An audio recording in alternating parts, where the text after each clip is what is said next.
అందరికీ శుభోదయం అండి. ఛానల్‌ని చాలా ఆసక్తిగా మీరు గమనిస్తూ చాలా ఆదరిస్తున్నారు. మీకు ముందుగా నా ధన్యవాదాలండి. ఈరోజు మనం బద్ధకం గురించి మాట్లాడుకుందాం. అసలు మనకు బద్ధకం ఎందుకొస్తుంది? మనం ఎందుకు జీవితంలో చురుగ్గా ఉండలేకపోతున్నాం? అందరూ చాలా చురుగ్గా ఉంటున్నారు. ఉదయాన్నే లేస్తున్నామంటున్నారు. తమ పనులన్నీ చక్కగా చేసుకుంటున్నామంటున్నారు. తాము సక్సెస్ సాధిస్తున్నాం జీవితంలో అంటున్నారు. మరి మనం ఎందుకు ఇంత నిరుత్సాహంగా ఉన్నాం? మనం ఎందుకు నిస్సహాయతంగా ఉన్నాం? ఎందుకు ఇలా జరుగుతుంది? అది మనలోనే ఉందా? లేదా మనకు జన్మతహా వచ్చిందా? కాదు. అది మనలో లేదు. మనకు జన్మతహా రాలేదు. మనం అలవాటు చేసుకున్నాం. మన శరీరానికి బద్ధకాన్ని మనమే అలవాటు చేశాం. మనం ఏం అలవాటు చేస్తే శరీరం, మనసు అదే అలవాటు చేసుకుంటుంది. అందుకని మనం ఈరోజు నుంచి బద్ధకాన్ని వదిలేయడానికి ప్రయత్నిస్తాం. చురుగ్గా ఉండడానికి ప్రయత్నిస్తాం. చురుగ్గా ఉండాలంటే ఏం చేయాలి? మనం చక్కగా ఉదయాన్నే ప్రాతకాలంలోనే నిద్రలేస్తాం.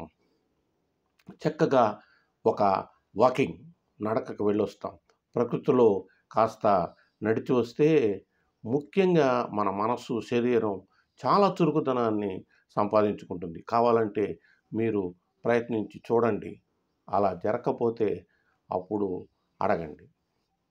ఆ తర్వాత ఆ నడకపోయి వచ్చిన తర్వాత మీరు మీ దైనందిన కార్యక్రమాలను ప్రారంభించవచ్చు. ఆ తర్వాత ఆ రోజు చేయాల్సిన పనులన్నిటిని కూడా ఏం చేయాలి? ఈరోజు మనకేం పనులున్నాయి? అనేదంతా కూడా మనం ఒక లిస్ట్ ఔట్ చేసుకోవచ్చు. ఆ తర్వాత మనం ఆ పనుల్ని ఒక్కటొక్కటిగా మనం చక్కబెట్టుకోవచ్చు.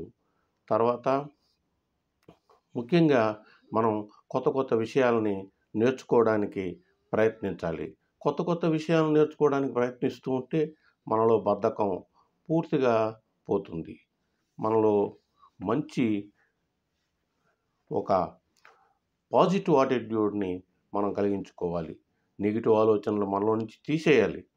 మనం ఏమి సాధించలేం, మనకు ఏమీ రాదు అనే విషయాలను మన మనసులో నుంచి తుడిచిపారేయాలి.